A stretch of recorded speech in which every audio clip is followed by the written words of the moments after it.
कला र कलाकार राष्ट्रका गहना हुन्। आफ्नो मातृभूमिबाट धेरै टाढा 7 समुद्र पारी गएर पनि आफ्नो कलालाई जीवन्त राख्दै आउनुभएका एक कलाकार आफ्नो राष्ट्र र आफ्नो राष्ट्रिय कलालाई विदेशी भूमिमा चिनाइरहेका छन्। उनको युरोपमा भएको यो पहिलो एकल चित्रकला र सम्भवतः पोर्तुगलमा भएको नेपाली समुदायमा अथवा पोर्तुगलमा नेपालबाट एउटा कलाकारले गरेको पहिलो एकल कला प्रदर्शनी पोर्तुगलको राजधानी सहर लिस्बनको धेरै नजिक रहेको सेटुबालमा कजाती आर्ट्समा आज सम्पन्न भएको छ, उद्घाटन भएको छ। तिनै कलाकार जो राष्ट्रबाट धेरै पर रहेर नेपाली कला नेपाली संस्कृतिलाई चिनाउन लागि परेका छन्। आज हामी उहाँसँग उहाँको यो एकल चित्रकला प्रदर्शनीको बारेमा छोटो कुराकानी गर्नेछौँ। सुनिलजी, स्वागत छ यहाँलाई। Thank you. नमस्ते, म सुनिल परियार।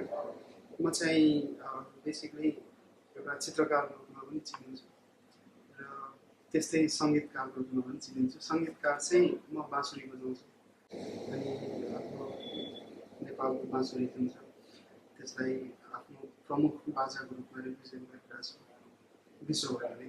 अहिले तत्कालको लागि चाहिँ पोर्चुगलमा बसेर आफ्नो सङ्गीत, आफ्नो कला, आफ्नो संस्कृतिलाई प्रमोट गरिरहेको छु।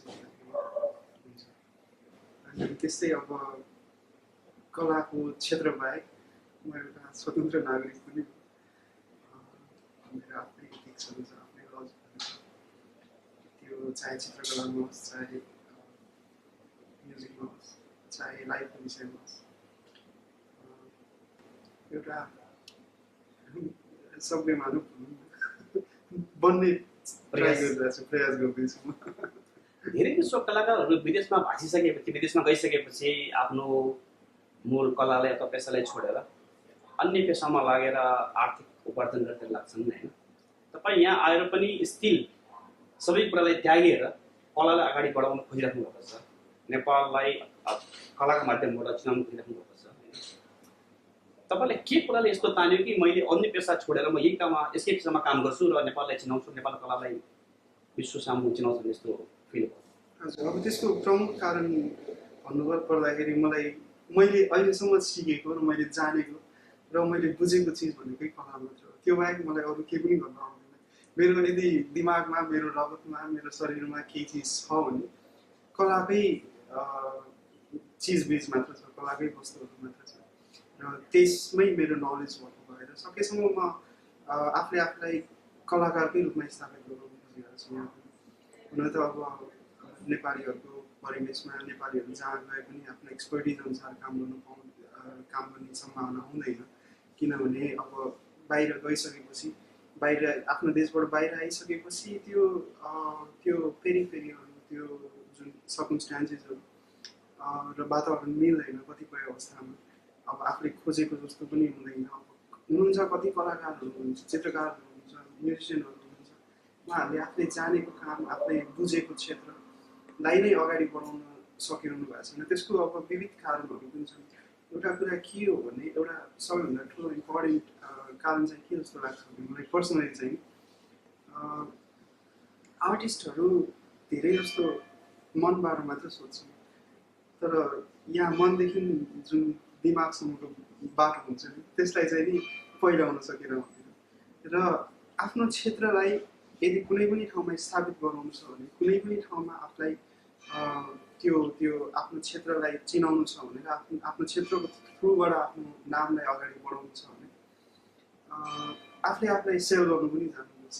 एउटा कलाकारको रूपमा त्यो मार्केटिङ स्ट्राटेजी जुन हुन्छ, आफ्नो एक्सपर्टिजलाई कसरी एक्सप्लोर गर्न सकिन्छ र आफ्नो एक्सपर्टिज एक्सप्लोर गर्ने माध्यमहरू के हुन् र कस्तो ठाउँमा अप्रोच गर्दाखेरि चाहिँ आफ्नो एक्सपर्टिजलाई अगाडि बढाउन सक्छ भन्ने कुरा थाहा नभएर पनि धेरैजनाहरू आफ्नो क्षेत्र छोडेर अरू क्षेत्रमा काम गर्न जानुपर्ने बाध्यता हुन्छ। तर मेरो पर्सनल पर्सपेक्टिभमा चाहिँ, मेरो आफ्नो पर्सनल पोइन्ट अफ भ्यूमा म कलाकार पनि हो, साथसाथै म आफूलाई म्यानेजमेन्ट पनि गर्छु र मलाई त्यो बाटोहरू पनि अलिअलि जहाँसम्म थाहा छ जस्तो लाग्छ। मान्छेहरू विदेश भाषिनुको अथवा परदेश जानुको एउटा प्रमुख कारण आर्थिक समृद्धि पनि हो। भनिन्छ नि धेरै जस्तो कलाकारहरूले आफ्नो कला क्षेत्रमा त्यो समृद्धि नदेखेर अन्य पेसातिर गएको भनिन्छ, देखिन्छ, सुनिन्छ होइन। तपाईँले कसरी म्यानेज गरिराख्नु भएको छ यो कुरालाई, कसरी सम्भव छ? हजुर, जसरी अब अरू नर्मल अब बिजनेसम्यानको मेन काम र मेन आर्थिक उपार्जन जुन हुन्छ त्यो बिजनेसबाटै हुन्छ, बिजनेस व्यवसायबाटै हुन्छ। हामी आर्टिस्टहरूको पनि त्यही नै हो। र कुनै पनि देश मलाई चाहिँ कस्तो लाग्छ भने म अब अहिले सम्भवतः केही ठाउँहरूमा बसेँ यो कलाको काम गर्ने सिलसिलामा कुनै पनि ठाउँमा जाँदाखेरि र कुनै पनि नयाँ ठाउँमा जाँदाखेरि त्यहाँको वातावरणहरू अलिअलि बुझेर र त्यहाँको कलाको स्थितिहरू, त्यहाँको मान्छेहरूको डिमान्ड कस्तो छ, उनीहरूको रोजाइ कस्तो छ, उनीहरूको टेस्टहरू कस्तो छ भन्ने कुरा बुझ्न सक्यो भने चाहिँ नि कलाकारलाई धेरै नै सजिलो हुन्छ। कलाकारलाई मात्र भन्दैन, जोसुकै क्षेत्रबाट आउनुहुन्छ उहाँहरूलाई धेरै सजिलो हुन्छ। अब आर्थिक रूपमा भन्नुपर्दा कलामा राम्रो व्यवसाय गर्न सकिन्छ, आफ्नो कलालाई राम्रोसँग सेयर गर्न सकिन्छ, तर त्यो सेयर गर्ने ठाउँ चाहिँ कहाँ हो भन्ने कुरा आफूले बताउन सक्नुपर्छ। तपाईँले यो विदेशी भूमिमा युरोपमा आएर सयौँवटा साना ठुला कन्सर्टहरू गरिसक्नु भएको छ, म्युजिकल सोहरू गरिसक्नु भएको छ। तपाईँका अधिकांश सोहरू अन्तर्राष्ट्रिय कलाकार अथवा अन्तर्राष्ट्रिय समुदायसँग छ, नेपाली समुदायसँग सम्बन्धित छैन, कसरी सम्भव भयो? म त्यसरी छुट्याउनु पनि चाहन्छु। हुन्छ नि, मैले अहिलेसम्म यत्रो पर्फर्मेन्सहरू गरिसकेँ, तर मेरो मूल जड जुन चाहिँ म चाहिँ नेपालीसँग कनेक्ट छु नि, एउटा सांस्कृतिक हिसाबमा र एउटा भौगोलिक हिसाबमा, त्यो सायद त्यो जुन कलाको ममा इन्ट्रेस्ट छ, त्यसलाई मैले अहिलेसम्म पनि लिएर गइरहेको छु। म जुन ठाउँमा पनि गएर बजाउँछु, जहाँ पनि गएर कन्सर्टहरू गर्छु अथवा कोहीसँग बजाउँछु, मैले मेरो संस्कृतिलाई छोडेको छैन। भनाइको मतलब यो होइन कि म अरू संस्कृतिलाई रुचाउँदिनँ अथवा अरू संस्कृतिसँग मेरो लगाव छैन, त्यो होइन। म बिस्तारै आउँदैछु। मैले चाहिँ बिस्तारै आफूले हाम्रो जुन संस्कृतिसँग जोडेर जुन सङ्गीत अथवा कलाहरू छ त्यसलाई बिस्तारै कसरी यहाँको सङ्गीतकारहरूसँग, कसरी यहाँको म्युजिसियनहरूसँग त्यसलाई कसरी मर्ज गर्न सकिन्छ र कसरी ब्लेन्ड गर्न सकिन्छ भन्ने कुराहरू चाहिँ मैले बिस्तारै बुझ्दै गएको छु। अलिअलि बुझेँ पनि मैले त्यो बारेमा, र त्यही बुझाइकै सायद फिडब्याक होला। अहिले म यहाँको सङ्गीतकारहरूसँग राम्रोसँग काम गर्न सकिरहेको छु। र मेन कुरा भनेको आफ्नो क्षेत्रलाई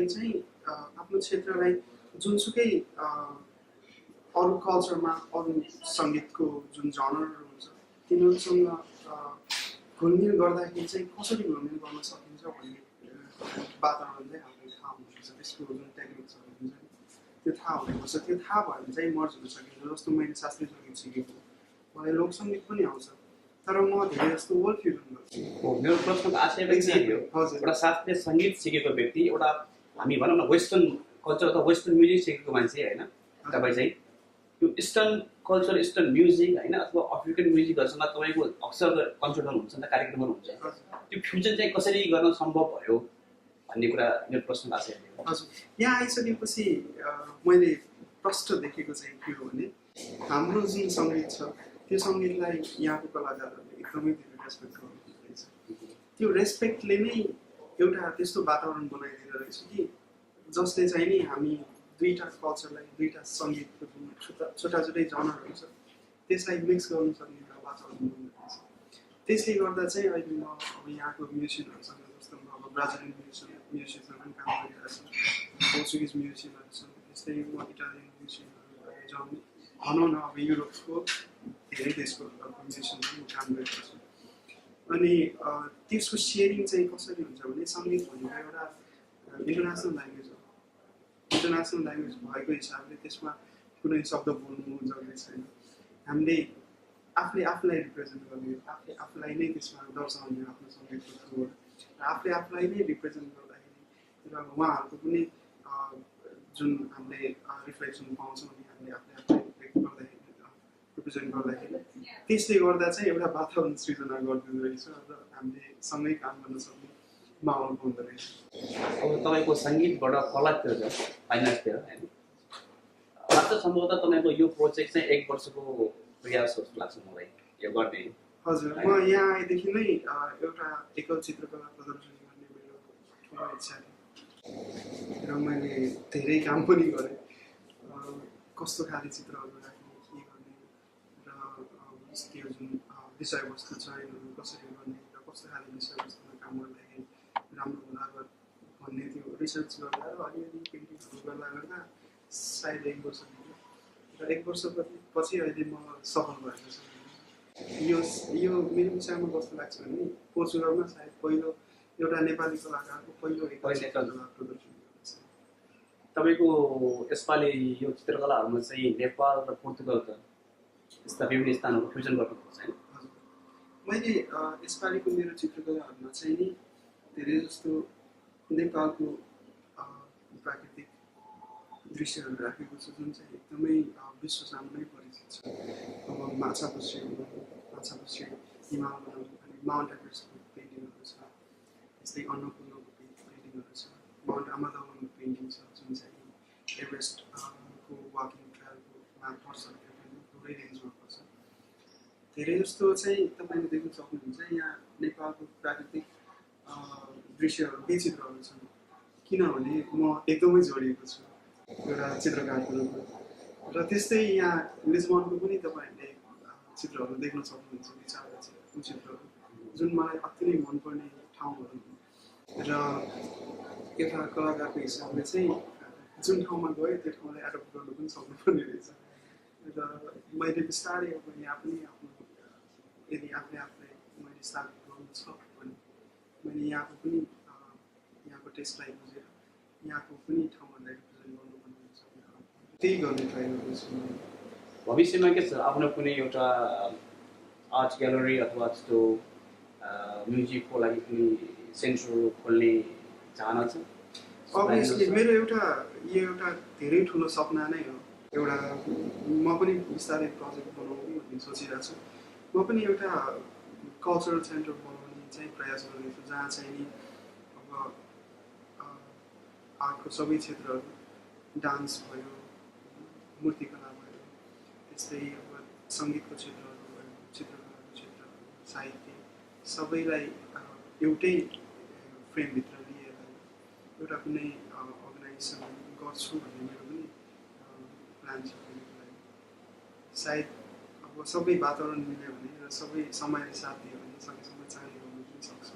बिस्तारै म तयारी गर्दैछु, केही साथीभाइहरूसँग कुरा पनि हुँदैछ अनि मसँग राम्रो सहयोग पनि छ साथीभाइहरू। र अब बिस्तारै यदि सबै चिज ठिक भयो भने सबै माहौल मिल्यो भने सायद चाँडै स्थापित पनि गर्छु।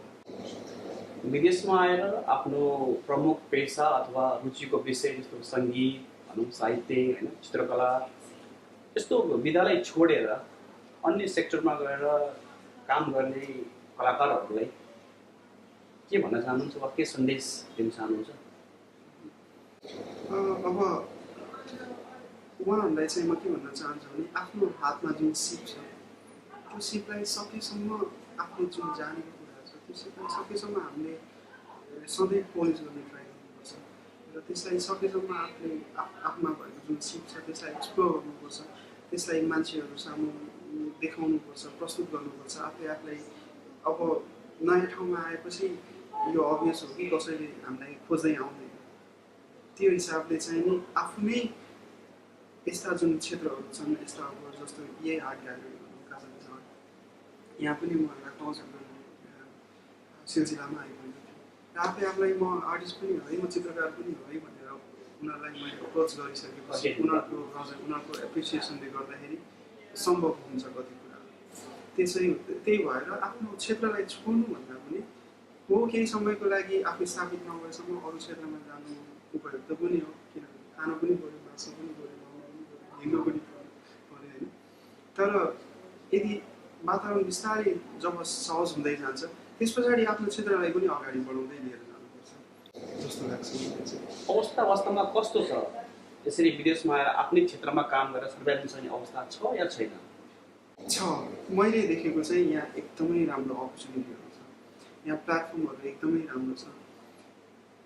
फरक यति मात्र हो कि आफूले आफूलाई रिप्रेजेन्ट कसरी गर्ने र कस्तो ठाउँमा गएर अब अप्रोच भन्ने मात्र आफूले त्यो ठाउँहरू खोज्न सक्यो मार्केटमा एउटा टाइम लाग्ने टाइम लाग्छ अवश्य टाइम लाग्छ किनभने नयाँ ठाउँमा गएपछि भाषागत समस्या हुन्छ विभिन्न समस्याहरू हुन्छ यावत समस्याहरू हुन्छ त्यो समस्याहरू भनेको बिस्तारै समाधान हुँदै जान्छन् तर त्यति भन्दैमा ह्याभिङ सेड द्याट आत्तिहाल्नुपर्ने स्थिति पनि हुँदैन यसलाई हामीमा अथवा त्यो कला क्षेत्रमा काम गर्ने व्यक्तिहरूमा पेसेन्सको कमी भएर अथवा इन्स्ट्यान्ट इन्कमको जेनेरेसन नभएर उनीहरूले त्यो क्षेत्रबाट अरू क्षेत्रमा पलायन भएको भन्दा यो ठिक हुन्छ हजुर त्यो पनि केही मात्रामा एकदमै जायज कुरा हो होइन ठिक कुरा ठिकै हो त्यो पनि किनभने अब तत्कालै हिजोआज अब सबैजनाले सकेसम्म चाँडै नै प्रगति गर्नु सकेसम्म चाँडै नै क्यास गर्नु भन्ने सबैको मेन्टालिटी हुन्छ त्यही मेन्टालिटी अनुसार नै चल्छन् धेरै जस्तो आर्टिस्टहरू पनि र त्यो सिलसिलामा चाहिँ नि बाटो फरक पर्न जान्छ र आफ्नो बाटोबाट भुलेर जब अर्को बाटोमा गइन्छ त्यस पछाडि फेरि त्यसैमा आउनुलाई एकदमै गाह्रो पनि लाग्छ लामो समय पनि लाग्छ त्यसो गर्नुभन्दा बरु अलिकति प्यासेन्स राखेर अलिकति प्यासेन्स भएर आफ्नो क्षेत्रलाई नै कन्टिन्यू गर्दै गयो भने एक न एक दिन आफूले चाहेको कुरा पुग्छ सफलता पाइन्छ तपाईँका अक्सर कार्यक्रमहरू तपाईँका अक्सर यो पेन्टिङ्सहरू होइन आर्ट्सहरू इन्टरनेसनल कम्युनिटीमा चाहिँ बढी घुलमिल भएको उनीहरूले चाहिँ बढी रुचाएको छ होइन र बढी तपाईँको कन्सर्ट पनि इन्टरनेसनल कम्युनिटीसँगै हुन्छ कस्तो फिल हुन्छ मलाई चाहिँ एकदमै गौरव लाग्छ है मलाई एकदमै खुसी पनि लाग्छ किनभने त्यो परिवेशबाट त्यो समाजबाट त्यो क्षेत्रबाट जो म स्थापित भएर जसरी म अगाडि बढ्दैछु त्यहाँबाट यहाँसम्म आउनु भनेको केही न केही आफूले गरेकै जस्तो लाग्छ त्यसमा मेरो मेहनत पनि छ समय पनि छ खर्चेको पनि छ मलाई एकदमै खुसी लाग्छ अहिले जुन एप्रिसिएसन मैले जुन पाइरहेको छु यहाँको आर्टिस्टहरूबाट मैले जसरी हामी बजाउँछौँ सँगै बजाउँछौँ र उनीहरूले जसरी फिडब्याकहरू दिन्छन् मलाई एज अ म्युजिसियन त्यो देखेर चाहिँ मलाई एकदमै खुसी लाग्छ यहाँ जस्तो हुन्छ नि मान्छेहरूले भन्छन् अब कलाकारहरूलाई वास्ता गर्दैन भनेर भन्छन् त्यस्तो छैन मैले अहिलेसम्म त्यस्तो भएको छैन मैले सायद यहाँ सोचेको भन्दा धेरै माया गर्दैछु एउटा कलाकारको रूपमा हुन्छ नि प्रोग्रामहरू गर्दा होस् अथवा कन्सर्टहरूमा होस् अब यस्तो चित्रकला प्रदर्शनीहरूमा मैले यो अब आज गरेकोमा पनि मैले राम्रो फिडब्याक पाएँ त्यो एप्रिसिएसन छ त्यो माहौल छ